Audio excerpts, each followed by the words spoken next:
नमस्कार बंधुरा श्रावणी रान्नाघरे आपनादेर सबाइके स्वागत जानिए आमी आबारो एकटा रान्नार भिडियो निये आपनादेर सामने चले एसेछि। आजकेर आमी आपनादेर पेঁপে और काँचा आम दिए एकटा चाटनिर रेसिपि बानिये देखाबो। आशा करी आपनादेर भालो लागबे। तार जोन्नो किन्तु आमार पुरो भिडियोटा आपनादेर देखते हबे और देखा शुरू करार आगे एकटा लाइक देबेन, सुंदर एकटा कमेंट करबेन और शेयर करते भूलबेन ना। ताहले चलुन आजकेर आमी এই চাটনিটা কিভাবে বানাই সেটা আপনারা একবার দেখে নিন। চাটনিটা বানানোর জন্য প্রথমে আমি এখানে দেখুন গ্যাসটা অন করে একটা কড়া বসিয়ে দিয়েছি। এইবারে আমি কড়ার মধ্যে দিয়ে দেব, প্রথমে এখানে রেখেছি আমি 1 চামচ মতো 5 ফোড়ন। সেই 5 ফোড়নটা কিন্তু এই শুকনো খোলায় দিয়ে দিলাম। দিয়ে 5 ফোড়নটাকে কিন্তু খুব ভালোভাবে আগে একটু ভেজে নেব। আর এই সময় কিন্তু গ্যাসটা একেবারে লোতে দিয়ে রাখবেন। লোতে দিয়ে রেখে 5 ফোড়নটা একটু ভেজে নিতে হবে। আর একটা জিনিস লক্ষ্য রাখবেন যে 5 ফোড়নটা যেন পুড়ে না যায় সেটা কিন্তু লক্ষ্য রাখবেন। এইভাবে একটু সময় নিয়ে কিন্তু 5 ফোড়নটা ভেজে নিতে হবে। আর আমি প্রতিদিনের মতো আপনাদের একটা কথাই বলবো যে প্লিজ আমার ভিডিওটা আপনারা টেনে টেনে দেখবেন না, পুরো ভিডিওটা দেখুন।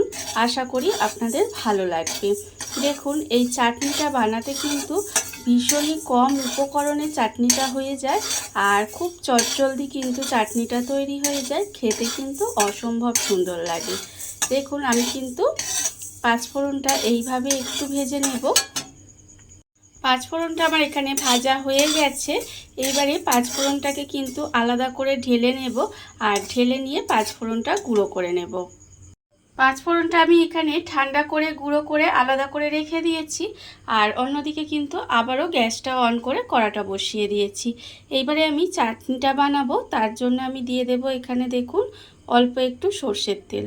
1 চামচ মতো সরষের তেল দিয়ে দিলাম। আমি কিন্তু এখানে রান্নাটা সরষের তেলেই করব। আর আপনারাও চেষ্টা করবেন সরষের তেলে করার, তবে যদি না পারেন তাহলে কিন্তু যে কোনো রান্নার তেলে করতে পারেন।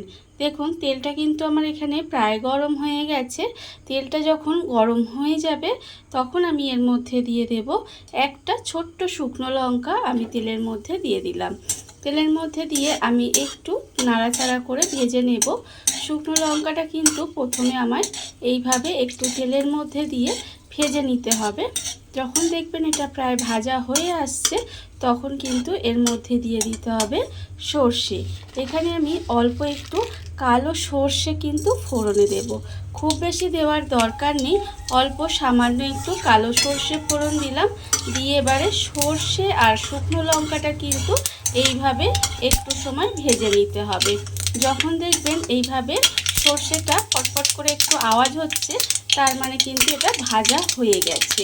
এবারে আমি এর মধ্যে দিয়ে দেব দেখুন পেঁপে।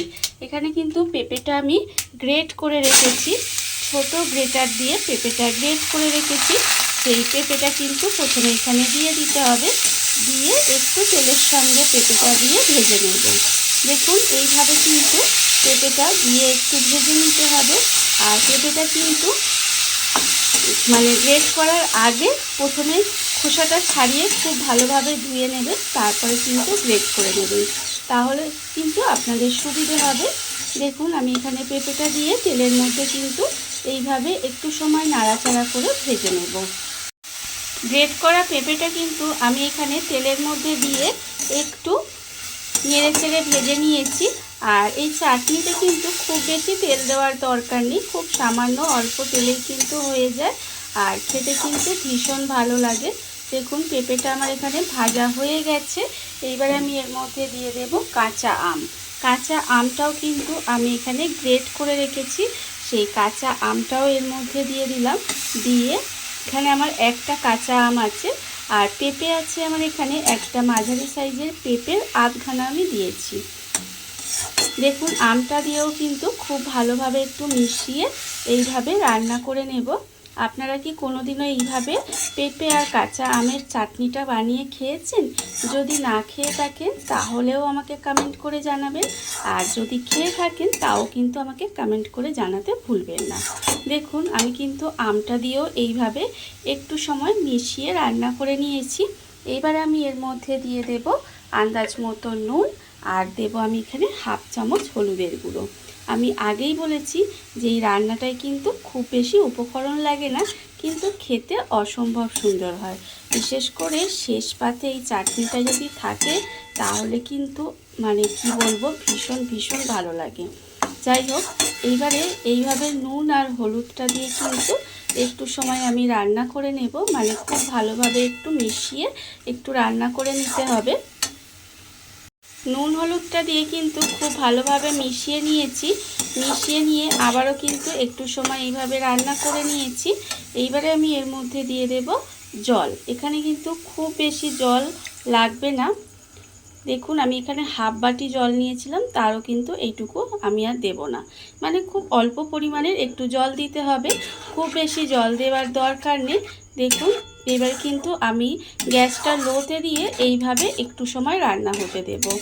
একটু সময় মানে এই ধরুন 4 থেকে 5 মিনিট মতো এইভাবে কিন্তু একটু রান্না হতে দিতে হবে। গ্যাসটা লোতে দিয়ে আমি কিন্তু একটু সময় এইভাবে রান্না করে নিয়েছিলাম। দেখুন খুব বেশি সময় কিন্তু লাগে না, আমি আগেই বলেছি। এইবারে আমি এর মধ্যে দিয়ে দেব চিনি। এখানে কিন্তু আমটা কতটা টক সেটা বুঝে আপনারা চিনি দেবেন। আমি এখানে হাফ বাটি, ছোটো বাটির হাফ বাটি মতো চিনি দিলাম। কতটা মিষ্টি খাবেন সেটা বুঝে কিন্তু চিনিটা ব্যবহার করবেন। দেখুন চিনিটা দিয়ে কিন্তু আমি আবারও খুব ভালোভাবে মিশিয়ে নেব, আর একটু কিন্তু এইভাবে আর একটু সময় কিন্তু রান্না করে নিতে হবে। আর চিনিটা গলে গেলে দেখবেন সেটা কিন্তু আর একটু পাতলা হয়ে যাবে। আমি এইভাবে কিন্তু আর একটু সময় এটাকে রান্না করে নেব। চিনিটা আমি এখানে দিয়ে একটু সময় কিন্তু এইভাবে রান্না করে নিয়েছি। রান্না কিন্তু আমার এখানে প্রায় হয়ে এসেছে। এইবারে আমি এর মধ্যে দিয়ে দেব, দেখুন এখানে আমি রেখেছি কয়েকটা কাজু, এইভাবে ভেঙে রেখেছি, সেই কাজুটা কিন্তু এর মধ্যে দিয়ে দিলাম। এই কাজুটা দিলে কিন্তু খুব সুন্দর খেতে হয়, ভীষণই ভালো লাগে খেতে। আপনারা চাইলে কিন্তু কিশমিশও দিতে পারেন, তাতেও কিন্তু খেতে ভীষণ ভালো লাগবে। দেখুন আমি কিন্তু কাজুটা দিয়েও খুব ভালোভাবে মিশিয়ে নিলাম। মিশিয়ে নিয়ে খুব বেশি সময় না, 1 থেকে 1.5 মিনিট মতো এইভাবে আরেকটু রান্না করে নেব। দেখুন এইভাবে কিন্তু আরেকটু রান্না করে নিতে হবে। আমি কিন্তু এখানে কাজুটা দিয়ে আবারও একটু সময় এইভাবে রান্না করে নিয়েছিলাম।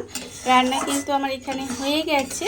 এইবারে আমি নামানোর আগে এর মধ্যে দিয়ে দেব যে 5 ফোড়নটা আমি এখানে গুঁড়ো করে রেখেছিলাম, সেই 5 ফোড়নের গুঁড়োটা কিন্তু আমি এখানে দিয়ে দিলাম। পুরোটা দিলাম নয়, একটুখানি রেখে দিলাম। দেখুন এতে কিন্তু এর স্বাদটা আরও বেড়ে যায়, আর খেতে কিন্তু আরও সুন্দর হয়ে যায়। দেখুন রান্না আমার একেবারে রেডি হয়ে গেছে। চাটনি আমার একেবারে, কাঁচা আম আর পেঁপে দিয়ে চাটনি একেবারে রেডি।